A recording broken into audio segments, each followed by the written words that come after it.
Գյորջյան Կասկադ 60 ամիս փուլային վճարում բազմաթիվ առավելություններ։ Պարոն Դանիելյան,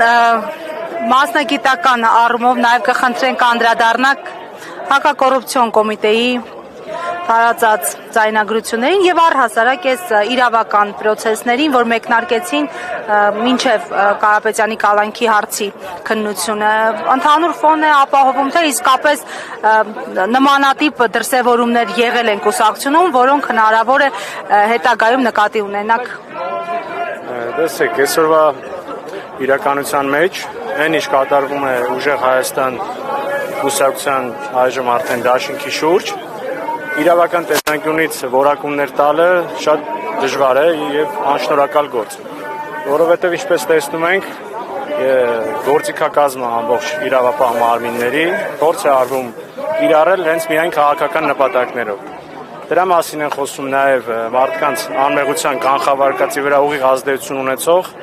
այնպիսի հրապարակումները, պետական ռեսուրսների այնպիսի օգտագործումը, որին ականատեսն եք լինում, որի միջոցով, այսինքն գաղտնալսումներից որոշակի հատվածներ մոնտաժված երբեմն հրապարակման միակ նպատակը այն է, որպեսզի քաղաքական հարված հասցնեն ուժեղ Հայաստան կուսակցությանը։ Այստեղ գործի ըստ էության քննությունը, արդարադատության իրականացումը, կարծում եմ, իրենց համար առաջնային չի, որովհետև այն հաղորդագրությունները, որոնք որ տարածվում են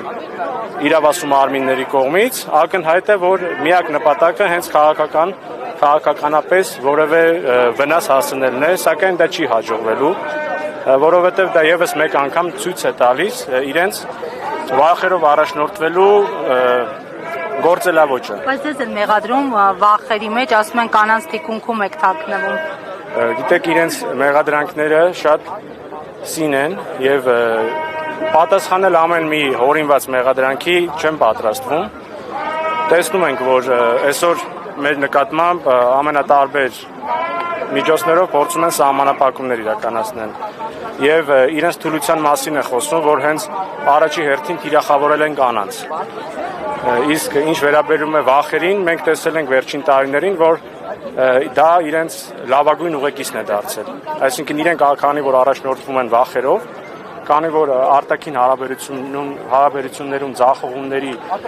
հիմնական պատճառներից մեկը նաև իրենց վախերն է, իրենք կարծում են, թե ներքաղաքական գործընթացներում վախերը նույն ազդեցությունը կարող են ունենալ։ Կարող են վախ տարածելով հասարակության մեջ, մեր համակիրների մեջ, մեր կուսակցական ընկերների մեջ, մտածում են, թե կարող են հասնել հաջողության, սակայն այստեղ իրենք ձախողելու են եւ լրիվ հակառակ ռեակցիան է տալու իրենց այդ գործելավոճը։ Այդուհանդերձ ձայնագրությունը, որոնք տարածվեցին եւ ենթադրաբար վերագրում են ուժեղ Հայաստան կուսակցության անդամներին, ընդունելի է ձեզ համար լսել նման բառամթերք։ Տեսեք, բառամթերքի մասով կարծում եմ իրենք չեն այն սուբյեկտները, ովքեր որ պետք է ընդհանրապես մեր հայրենակիցների հետ կամ մեր հայրենակիցների մասին խոսելիս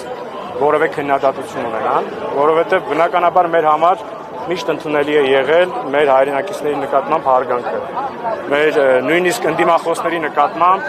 մաքսիմալ փորձում ենք մենք հարգանքի մթնոլորտը պահել, չնայած հաշվի առնելով այն բոլոր արհավիրքները, որ իրանք վերել են մեր երկրի վրա, ամեն դեպքում փորձում ենք այդ զսպվածությունը մաքսիմալ պահել։ Անհարգալից վերաբերմունք մեր հայրենակիցների նկատմամբ առաջի հերթին հենց իրենց կողմից ենք տեսնում։ Իրենց խոսելավոճը, իրենց շփումները մեր հայրենակիցների հետ թույլ չեն տալիս, որպեսզի իրենք որևէ կերպ փորձեն քննադատել մեկ այլ իրենց հակառակորդ ուժի։ Մեր համար ընդունելի չէ մեր հայրենակիցներից որևէ մեկի նկատմամբ որևէ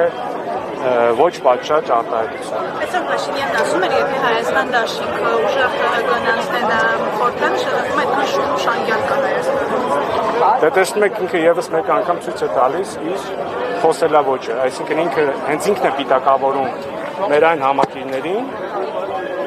ում միջոցով, ում օգնությամբ եւ ում ուժի շնորհիվ կարողանալու ենք Հայաստանում փոփոխություններ իրականացնել։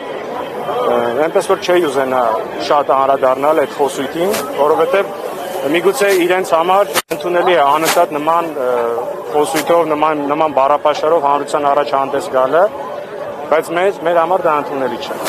Դուք հայտարարում եք, որ նոր ուժ եք, պատրաստում եք փոփոխությունների, փոփոխություններ բերել, բայց ինչպես է ստացվում, որ ըստ էության դուք եք քաղաքական խոսուկի նշաձողը իջեցնում եւ իշխանությունների նշաձողը համապատասխան խոսությունների միացնում։ Իսկ երբ եք նկատել, երբ որ մենք հանրային դաշտում քաղաքական նշաձողը իջեցնենք, մենք իջեցնողը լինենք։ Ես ասում եմ, այսօր մեր քաղաքական դաշտը այնպիսի իրավիճակին իրենք հասցրել, որ երբեմն պարզապես չպատասխանելը անհնար է դառնում, բայց նույնիսկ մեր պատասխանների մեջ, հանրային դաշտում, մեր խոսույթում կարծում եմ զուգահեռներ գտնել իրենց ոճի, իրենց ստերի եւ իրենց բառապաշարի մեջ շատ դժվար կլինի։ Համաձայն չեմ ձեր հետ, մենք այդ մակարդակին երբեք չենք պատրաստվում իջնել եւ չենք իջնում։ Երբեմն համարժեք պատասխանի անհրաժեշտություն տեսնում ենք։ Հետևաբար զուգահեռներ կխնդրեմ չտանեք մեր խոսույթի եւ իրենց խոսույթի մեջ։ Ներեցեք, ձեր հաղթանակի դեպքում քննարկումներ ունեք, ինչպես է Նիկոլ Փաշինյանի գլխավորած կուսակցության, իդեմս նրա կուսակցության ընդդիմության հետ ազգային ժողովում աշխատելու եւ հնարավոր լինելու է ձեր իշխելու դեպքում, ձեր իշխանության դեպքում զերծ մնալ նախկիններ, ներկաներ այդ եզրույթից։ Մեր նպատակն է, որպեսզի Հայաստանի Հանրապետությունը լինի իրապես խորհրդարանական պետություն։ Իսկ ընդդիմությունը ունենա գործելու հնարավորություն։ Այսինքն, եթե պետք է իրենք լինեն ընդդիմություն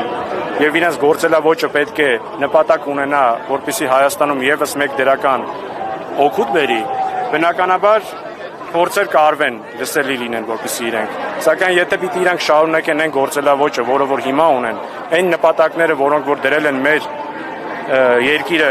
փոխելու առումով, մեր համար ընդունելի չեն։ Այսինքն գաղափարական հակասություններ մենք ունենք իրենց հետ։ Եթե իրենց կհաջողվի հասնել այն մտքին ու այն նպատակներին, որը որ մենք ենք փորձում Հայաստանում իրականացնել, որը որ մենք ենք տեսնում, որ այդ փոփոխությունները պետք է Հայաստանում լինեն, ապա թող իրենց կարողությունների չափով աջակցեն այդ փոփոխություններին։ Բնականաբար մենք բազմիցս ասել ենք, դուռը փակ չի լինելու ընդդիմախոսների համար։ Եթե ուժեղ Հայաստանին հասնելու ճանապարհին, ինչը որ ինձ համար շատ կասկածելի է իրենց պարագայում, կարողանան ունենալ որևէ նպաստ, թող փորձեն։